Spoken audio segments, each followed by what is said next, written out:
Welcome back to the Deep Dive. Today we're digging into something and I think is, well, it's more than just a self-help guide.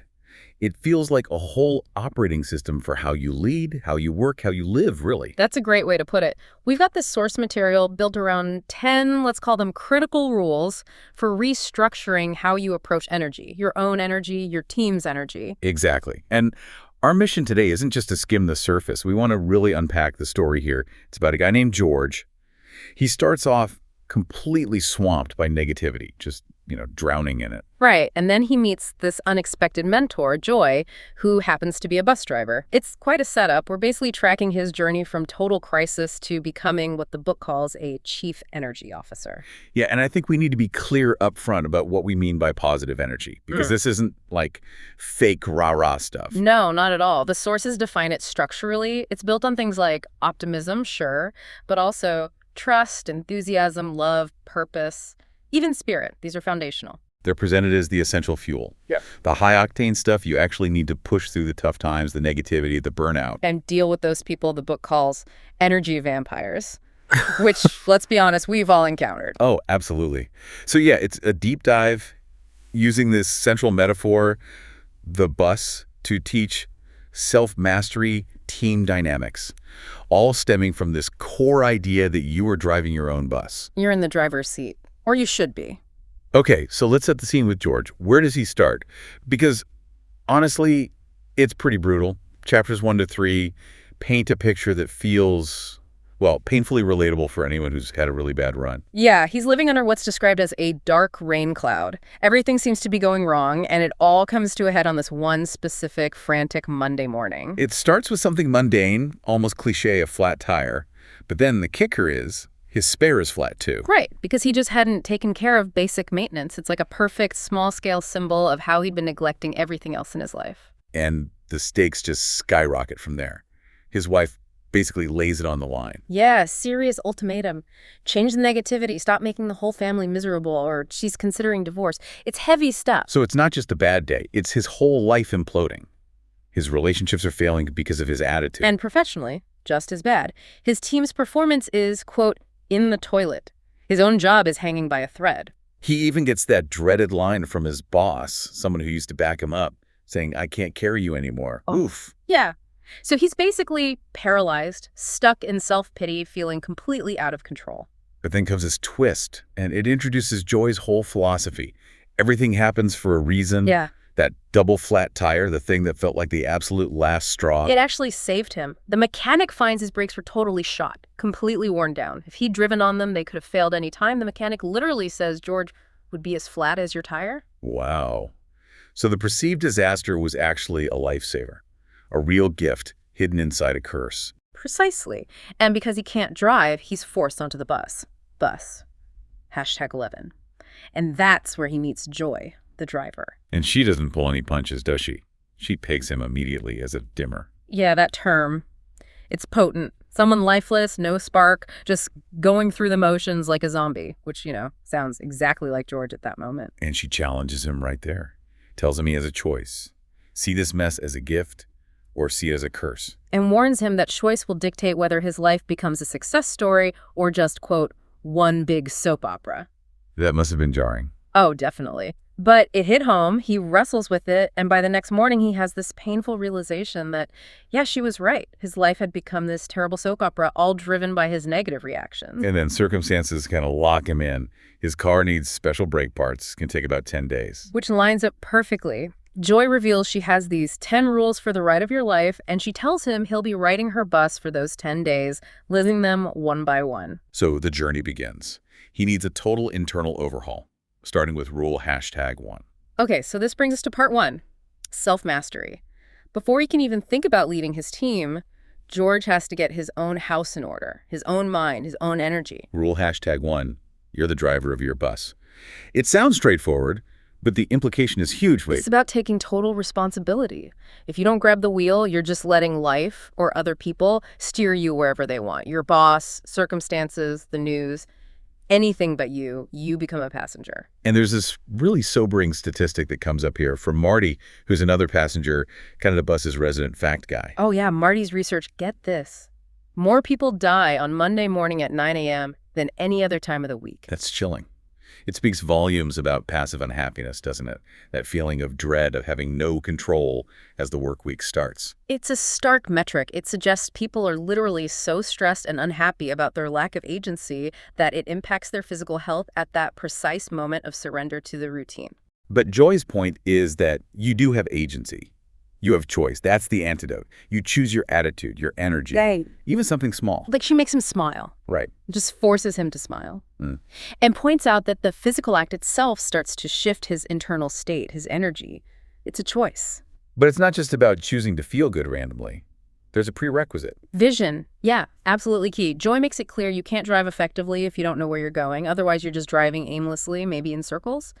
George needs a vision. For his work, his family, himself. Okay, so that leads directly into rule #2. Desire, vision, and focus. Move your bus in the right direction. He actually sits down and does the work. He defines his vision. Yeah, and it's multiple-pronged. Get back in shape physically, be a better dad and husband, save the marriage, and nail this big NRG 2000 product launch at work. It's ambitious. So how does he make that happen? The rule mentions focus. Right. Focus is the mechanism. And they talk about it in terms of the law of attraction, basically. Marty chimes in again, saying, thoughts are magnetic. What you consistently focus on tends to expand and show up in your reality. Which you could argue is partly about cognitive bias, right? Focus on problems, you see more problems. Focus on solutions or goals. And your brain starts noticing opportunities to achieve them. Like that example they use of telephone telepathy. You think of someone and suddenly they call. It's about priming your attention. So it's not just wishful thinking. There's a practical application. Definitely. Joy insists on action, she tells him. Dedicate 10 minutes every single day purely to focusing on and visualizing that desired outcome. Feeling it, seeing it. Like athletes do. Mental rehearsal. Exactly the same technique Olympic athletes use. They visualize the win, feel the medal, program their minds and bodies for success before they even compete. And to counteract his default negativity, his whining, They adopt a mantra. We're winners, not whiners. Simple, but powerful. Complaining focuses your energy on what you don't want. It feeds the negativity. You got to break that loop. So you shift from reacting passively to actively creating by managing the energy of your thoughts. Which brings us perfectly to rule #3, the one about the actual fuel for this bus. Fuel your ride with positive energy. And this is where Joy introduces that formula, the E plus P equal O. Yes, this is so crucial for listeners to grasp. E plus P equals O. Events plus perception equals outcome. Okay, break that down. The events. You can't control them. The economy tanks. Your competitor launches something unexpected. Someone gets sick. Stuff happens. That's the E. It's external. But the P perception, or positive energy. That's 100% yours to control. Your response, your attitude, how you frame the event.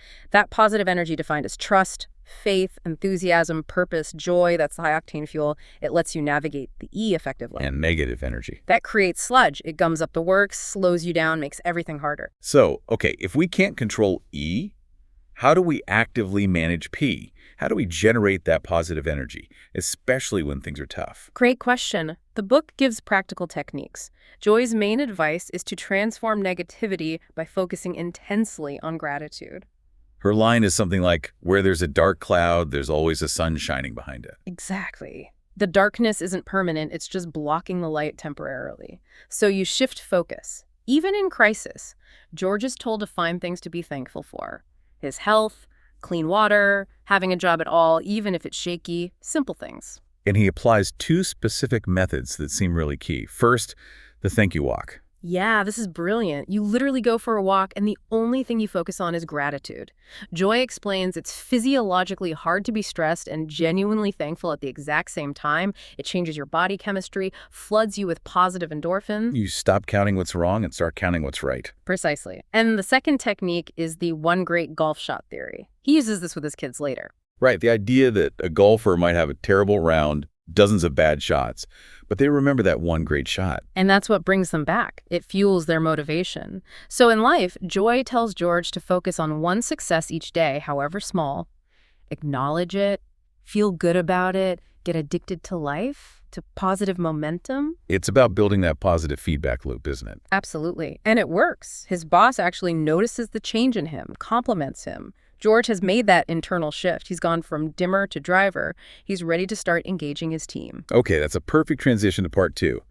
Team dynamics. He's got himself sorted, more or less. Now, how does he get his actual work team moving in the right direction? Rule #4 seems to be the starting point. Rule #4. Invite people on your bus and share your vision for the road ahead. This is active leadership, not just telling people what to do, but inviting them on a specific journey. And the invitation method is pretty unique, these bus tickets. Yeah, physical tickets or even e-tickets. He's supposed to give them to his team, his boss, even his wife. It symbolizes that joining this new direction requires a conscious choice, a buy-in. And the invitation has to be crystal clear about the destination and the rules of the road, right? Absolutely. He has to share the vision. For the product launch, he's explicit. The culture needs to be collaborative, no infighting, and no egos. And there's a deadline for commitment. Yes. Return the signed ticket by Monday, 9 a.m. If you sign, you're on the bus. If you don't, you're choosing to stay at the station. It forces a decision. Okay, but leadership is messy. The results aren't simple. Far from it. 2 employees you probably expected trouble from, Larry and Tom, they actually sign and get on, but 3 others don't. And crucially, one of them is Jose, someone George considered a key, trusted player. Michael and Jamie also stay off. Ouch. That must have felt like a punch to the gut. Totally. George is described as being knocked down by it, and his immediate reaction is to waste energy obsessing over the 3 who said no. But Joy steps in again. Right away. To reframe it, she tells him the real enemy isn't Jose or Michael or Jamie. The enemy is negativity itself, the energy drain. And Marty pops up with another statistic here about the cost of negativity in the workplace. A huge one. Based on Gallup poll data, something like 22 million negative workers in the U.S., costing businesses an estimated $300 billion a year. Lost productivity, friction, turnover. Negativity is expensive. It's like a disease in the organization. So if negativity is the enemy, the response needs to be strategic, which leads to rule #5. Rule #5. Don't waste your energy on those who don't get on your bus. This one sounds simple, but it requires serious discipline.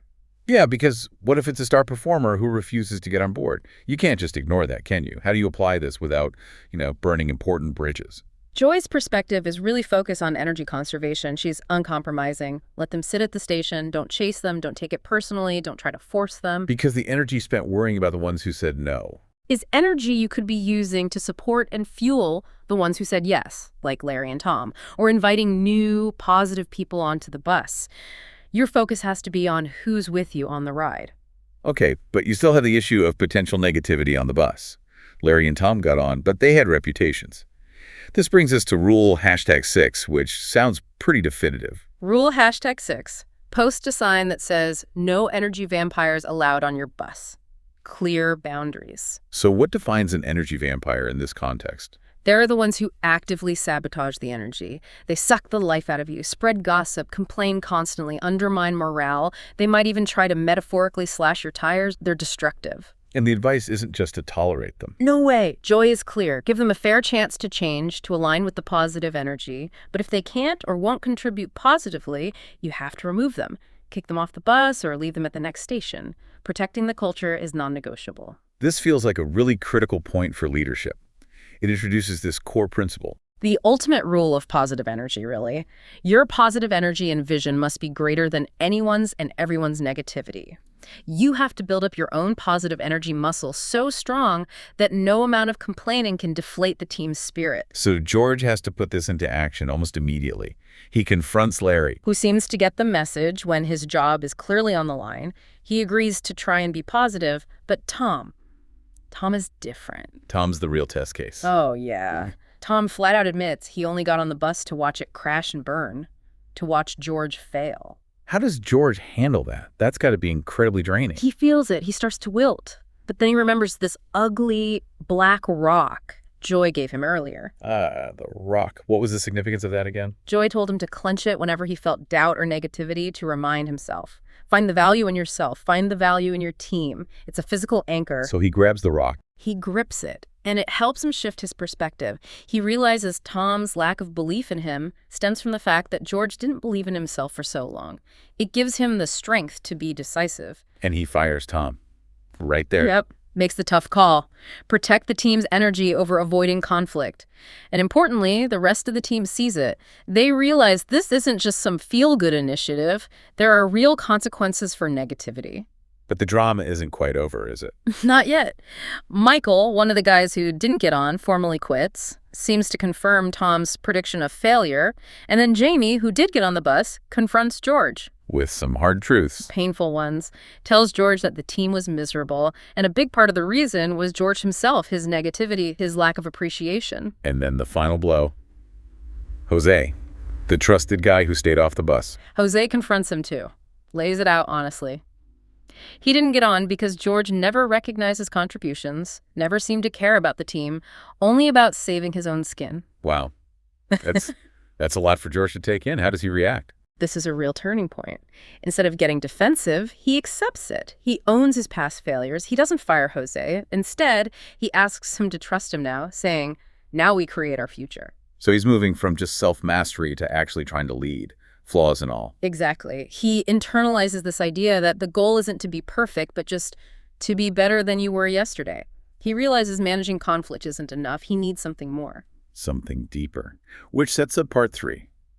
Leading with heart, purpose, and joy. He asks Joy, what's still missing?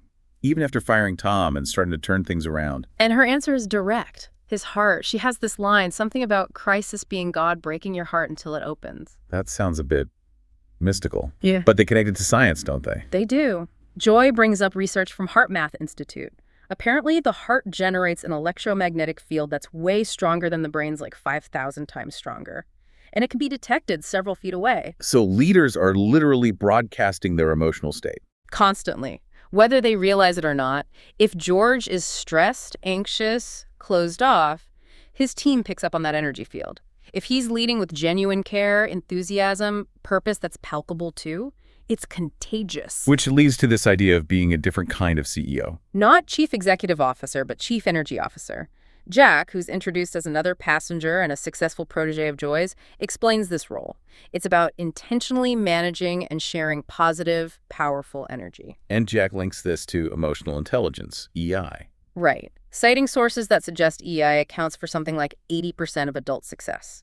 Being a chief energy officer is essentially leading with high EI, creating a positive emotional climate. Jack himself drives out of his way to catch Joy's bus because her energy literally saved his life when he hit rock bottom. It shows the impact. So this focus on energy leads directly to rule #7. Rule #7. Enthusiasm attracts more passengers and energizes them during the ride. What's the source of real enthusiasm, according to them? Jack explains the word's origin, Greek entheos, meaning filled with the divine or inspired. It's not fake hype, it's a genuine inner conviction, a passion for the work and its meaning. When a leader radiates that, people are drawn to it. They want to be on that bus. And there's business data to back this up. Apparently so. Marty shares research showing that organizations driven by genuine positive enthusiasm and strong cultures tend to significantly outperform market averages. Engaged, motivated employees are more innovative, more productive, and they stick around. People buy your energy, not just your product. But enthusiasm alone isn't enough to keep people invested long term, is it? It can burn out. Exactly. Enthusiasm attracts them, gets them on the bus. But what keeps them there, especially through bumpy patches, that's rule #8. Love your passengers. Okay, love in a business context can sound a bit much. How do they define it? Joy points to a sign on her bus. Love is the answer, God. The book frames it as the most powerful human emotion, the ultimate glue for a team. Think about Jose. His core issue wasn't technical, it was feeling unrecognized, uncared for. Love, in this context, is about demonstrating care and value. So how do you do that, practically? Jack lays out 5 specific ways. The 5 ways to love your passengers, we should probably touch on each. Okay, number 1, make time. It's about being truly present. Not just scheduling meetings, but actively nurturing relationships, showing people you value them as individuals, not just cogs in a machine. The payoff is loyalty, retention. Number 2, listen to them. Deep listening, with empathy, trying to understand their perspective, their feelings.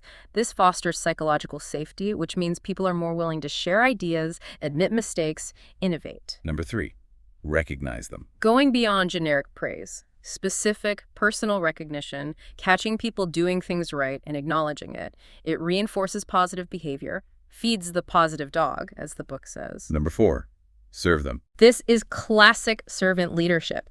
Your job as a leader is to support your team's growth, their well-being, their future. You're there to enable their success. And the thick one sounds really powerful. Bring out the best in them. Yeah, helping them discover and use their unique strengths, their gold. And this ties back to that rock George has been carrying. Oh, right. He finally cleans it. Yes. Yeah. He scrubs off the black, ugly surface and finds pure gold underneath. It's a metaphor. Your team members might have dust on them, insecurities, past failures, negativity, but a loving leader helps them clear that away to reveal their inherent value. That's a strong image. But even after this, George still struggles with fear, doesn't he? Standing outside his office. Yeah, paralyzed by the thought, what if they don't love me back? Fear is potent negative energy. But then something happens. A sign. Michael, the guy who quit, shows up asking for a second chance. George chooses to see this not as random, but as a sign that things are shifting, that he should trust the process. He consciously chooses trust over fear.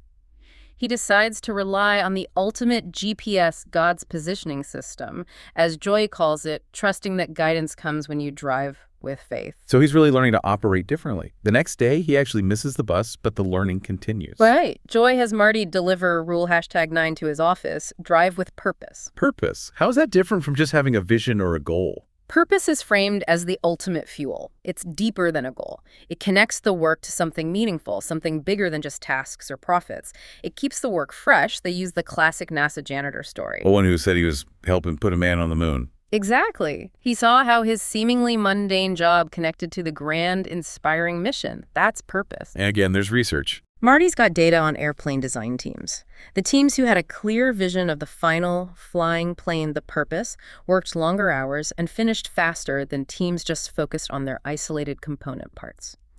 Shared purpose drives synergy and commitment way beyond deadlines. So George applies this with his own team, gets them involved. Yes. Yeah. He leads them in a session to define their collective purpose, beyond just launching the NRG 2000. And they come up with 3 core ideas. 1, strive for greatness in what they do. 2, develop everyone into chief energy officers, sharing positive energy. And 3, share the light, recognizing their products literally light up people's lives, enabling reading, safety, etc. It connects their work to human impact. How did that affect the team? It's transformative. They become genuinely energized, aligned. They willingly stay late until 2 a.m. to prep for the big presentation. Not because George cracked the whip, but because they were bought into the shared mission. Purpose worked. Okay, so that leads us to presentation day, the culmination, and the final rule #10. Rule #10. Have fun and enjoy the ride. Seems simple, but crucial. Joy's advice here is about managing energy right before the big event. Yeah, feel blessed, not stressed. Trust is stronger energy than fear. Enjoyment isn't frivolous, it actually enhances performance. Don't get bogged down in the pressure. She introduces another character, Eddie. Eddie, an 88-year-old passenger. His life philosophy sums up the rule. The goal in life is to live young, have fun, and arrive at your final destination as late as possible with a smile on your face. That ties into another study Marty mentions about regrets of the elderly. Right, the study of 95-year-olds. Their main regrets were not reflecting and enjoying the moments more, not taking more risks, and not focusing enough on legacy. And Joy clarifies legacy isn't just about money. No, it's about the positive impact you have, the joy you share, the lives you touch with your energy. So the presentation itself. It's a massive success. George is confident, the team is unified, they nail it. The executives are blown away, they celebrate together. A true team win. But the deepest lesson for George comes after the win, doesn't it? It does. He goes to pick up his car, finally fixed, and the clerk at the repair shop, her name is also Joy. Whoa. Yeah. And he has this epiphany. It's not just about the bus driver, Joy. It's about Joy itself, the feeling, the quality, needing to be a permanent passenger on his life's bus. He realizes everything, the good and the bad, led him to this moment of understanding, this ability to find joy in the journey. That's powerful.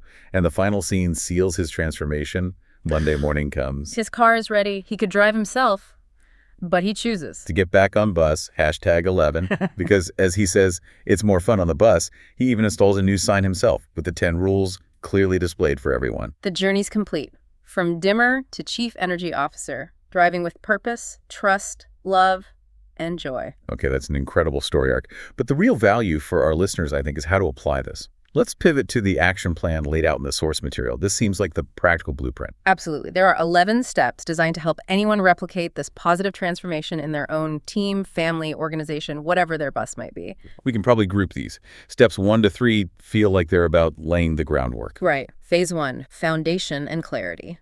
Step 1, create your vision. What are you actually trying to achieve? See it clearly.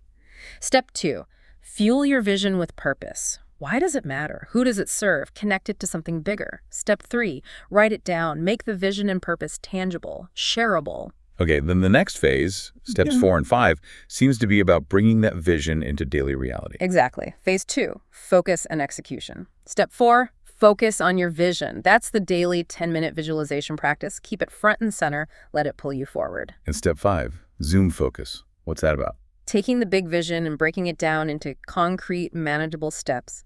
What needs to happen today, this week, this month? It makes the big dream actionable. Got it. Then the third phase, steps 6 through 8, tackles managing the people on the bus. Phase 3, team management. Step 6, get people on the bus. The invitation process. Secure that conscious buy-in. Know who's committed. Step 7, fuel the ride with positive energy and enthusiasm. This isn't a one-time thing, is it? No, it's continuous, daily reinforcement.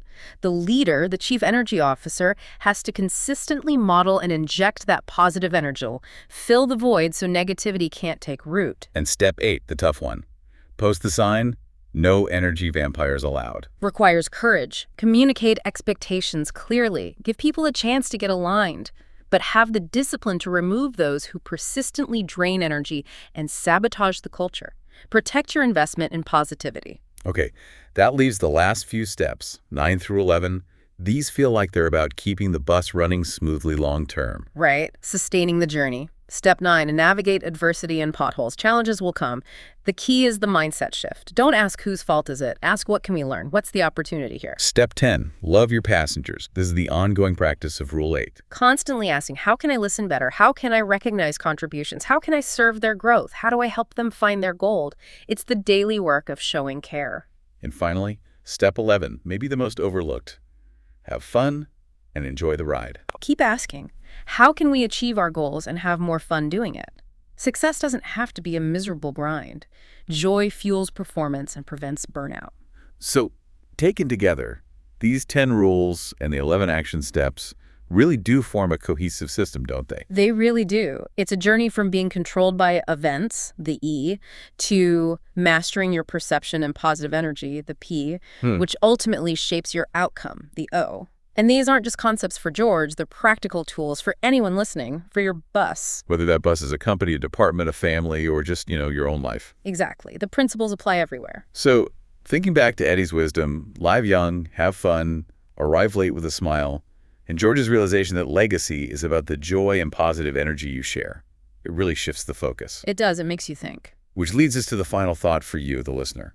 If that's the true measure of a successful ride, what's the one rule, the single idea from this deep dive that you could implement today to start changing the energy, the experience of your own journey? That's the question to ponder. What's your first step? Think about it.